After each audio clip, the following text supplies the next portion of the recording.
Hello guys, बहुत सारे process से गुजरने के बाद यानी कि अगर आप रिटन क्वालिफाई कर जाते हैं तो आपको फेज 2 के लिए बुलाया जाएगा और फिजिकल के बाद आपको मेडिकल में बुलाया जाएगा और मेडिकल में अगर री मेडिकल मिला तो उसका पॉइंट क्लियर करा के आपको आता है आपके हाथ में ज्वाइनिंग लेटर। और उस ज्वाइनिंग लेटर में आपको पता चलता है कि आपका किस सेंटर यानी आपका किस ट्रेनिंग सेंटर पे आपका सिलेक्शन हुआ है, मतलब कि आपको बेलगावी जाना है या अवधि जाना है या नलिया जाना है।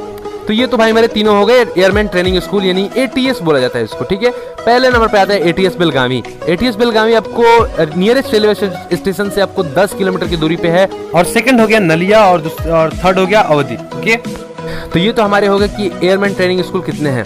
तो दोस्तों हम बात करने वाले हैं इस वीडियो में कि आपको सोना कब है ट्रेनिंग पीरियड में और जगना कब है, और जो ट्रेनिंग पीरियड में पनिशमेंट मिलता है वो कैसे मिलता है और क्या क्या मिलता है और कब मिलता है, और जो क्लासेस होती है ट्रेनिंग पीरियड में वो कब होती है और उनमें क्या क्या पढ़ाया जाता है, आपको किस सब्जेक्ट कौन सा होता है, वो भी हम बात करने वाले इस वीडियो में। तो चलिए शुरू करते हैं। तो पहले बात आती है वेकअप की कि आखिर जगना कब होता है ब्रदर। तो जगना होता है 3 से 4 बजे के बीच में, ओके। और वहां पर सेविंग कंपलसरी होती है, उतना देर में अपना सेविंग कर लेते हैं। और फिर हेल्थ रन होती है 4:30 में, यानी 4:30 में हेल्थ रन होती है। उसके पहले आपको सारा काम करके आपको रेडी हो जाना और हेल्थ रन के लिए 4:30 में 4:30 में आपको ग्राउंड में रिपोर्ट कर देना है, ठीक है। और हेल्थ रन में क्या क्या होता है, तो हेल्थ रन में केवल वहां पे रनिंग ही नहीं होता, पुशअप होता है, पुलअप होता है, चिनअप होता है, सीटअप होता है और भी काफी जनरल सर्विस ट्रेनिंग भी होता है। जिसके अंतर्गत क्या क्या आता है, तो जनरल सर्विस ट्रेनिंग के अंतर्गत endurance training, PT, games, small arms, firing, ये सारी चीज आ जाते हैं आपको जनरल सर्विस ट्रेनिंग के अंतर्गत। और ये कब होता है, हेल्थ रन के टाइम में, मतलब कि 4:30 से लेके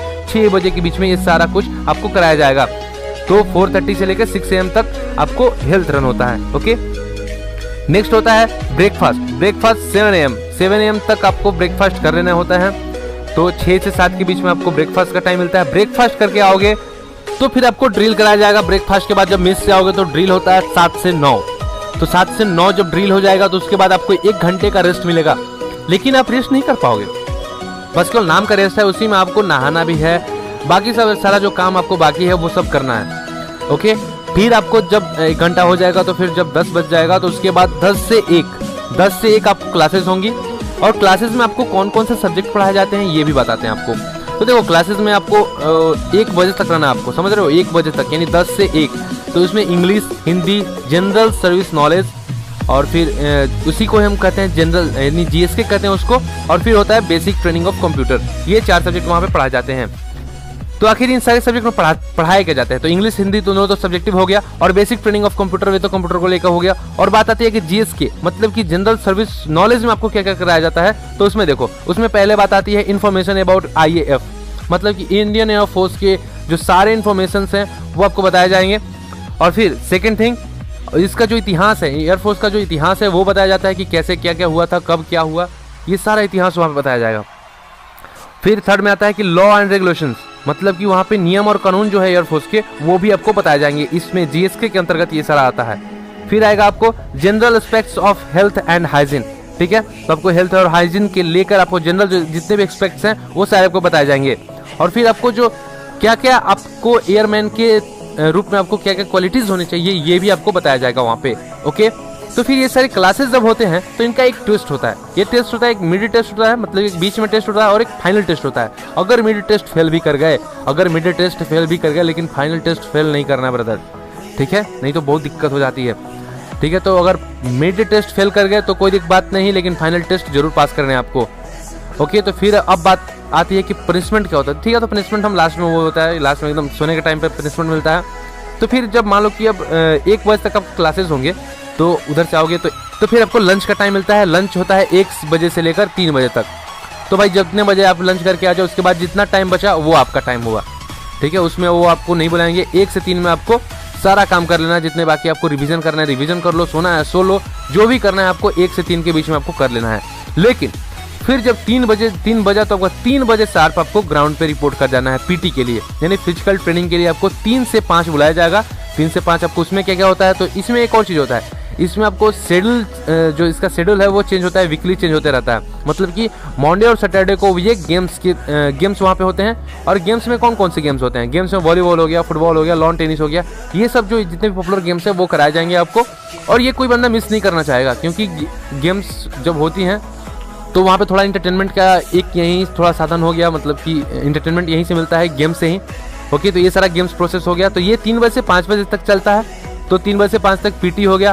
पीटी से जब आओगे तो 1 घंटे का आपको टी ब्रेक मिलेगा। टी ब्रेक करो अपने आराम से। टी ब्रेक करने के बाद तो फिर 5 से 6 टी ब्रेक करने के बाद आपको 6 बजे से लेकर 8 बजे तक क्लासेस होंगी, जिसे हम नाइट क्लासेस कहते हैं, क्योंकि 8 बज जाता है, इस वजह से वो नाइट क्लासेस के नाम पे वो कराया जाएगा।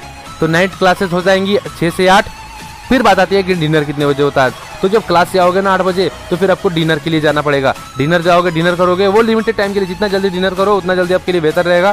फिर डिनर करके आओ, वहाँ पे लाइट ऑफ होता है 10 बजे, और जो 8 बजे के बाद जो डिनर करके जितना जल्दी आ जाता है उतना अपना काम क्लियर कर लेता है। जो भी नेक्स्ट डे प्रिपरेशन है, मतलब कि नेक्स्ट डे के लिए सारा जो नोट्स प्रिपेयर करना है, नोट्स निकालना है वगैरह, जो भी शूज़ यूनिफॉर्म जितने तैयार करने हैं वो अपना उसी बीच कर लेते हैं। मतलब कि डिनर करके आए और जो 10 बजे लाइट ऑफ होता है उतने के बीच में आपको कर लेना पड़ता है। और कभी कभी लेट भी हो जाता है तो वो 11 बजे तक लड़के जो जितने भी ट्रेनिंग्स होते हैं वो 11 बजे तक सो जाते हैं, क्योंकि इतना थकानी हो जाता है। लेकिन एक बात और, कि जब मान लो कि कोई बंदा अगर बढ़िया से ट्रेनिंग नहीं कर पा रहा है या कुछ भी पनिशमेंट की तौर पर कुछ भी गलती कर देता है, तो उसको पनिशमेंट कब मिलता है? तो पनिशमेंट भाई सोने के टाइम में जब लाइट ऑफ हो जाता है 10 बजे, फिर आपको बुलाया जाएगा आपको ग्राउंड में, और वहाँ पे वो आपसे फ्रंट रोल, बैक रोल ये सब कराएंगे, ठीक है। तो इस वजह से काफ़ी ट्रेनिंग हार्ड हो जाता है कि सोने के टाइम पे भी। लेकिन इसलिए कोई गलती नहीं करनी है आपको, जो भी वहाँ पे पढ़ाया जाए वो अच्छे से करना है, और परफॉर्मेंस आपका डाउन नहीं होना चाहिए। तो थोड़ा भी डाउन हुआ तो पनिशमेंट किया, कुछ भी गलती हुआ तो पनिशमेंट देने लगेंगे, और पनिशमेंट काफ़ी हार्ड होता है वहाँ पे। और एक तो खाने के बाद होता है इतना दिन भर का थकानी, उसमें भी फ्रंट रोल, बैक रोल ये सब क्या क्या करना पड़ता है, वो काफ़ी दिक्कत होती है। तो इस वजह से लोग बोलते हैं कि ट्रेनिंग बहुत हार्ड होता है। लेकिन एक बात है भाई, कि ट्रेनिंग भले ही हार्ड लगे, लेकिन जब ट्रेनिंग कंप्लीट होता है ना, तो जितने सारे हमारे जो रूममेट्स होते हैं उनसे बिछड़ने का गम ही एक अलग होता है। मतलब कि इतना 6 महीने तक बिना कोई फ़ोन किए वहीं बस हम उन्हें देखते हैं और वो हमें देखते हैं, बस हमारी दोस्ती इतनी पक्की हो जाती है कि वो जब जाने लगता है अपने ट्रेनिंग पे, तो वहाँ पे यार इतना, मतलब कि इतना तकलीफ होता है यार कि क्या बताएं, मतलब कि बहुत ज़्यादा। ठीक है, तो ये सारा प्रोसेस हो गया कि क्या क्या इस वीडियो में मैंने क्लियर कर दिया। जो भी शेड्यूल है उस एयरफोर्स ट्रेनिंग को लेकर, वो सारा आपके मन से डाउट क्लियर हो गया होगा। ठीक है, तो मिलते हैं नेक्स्ट वीडियो में, तब तक के लिए जय हिंद।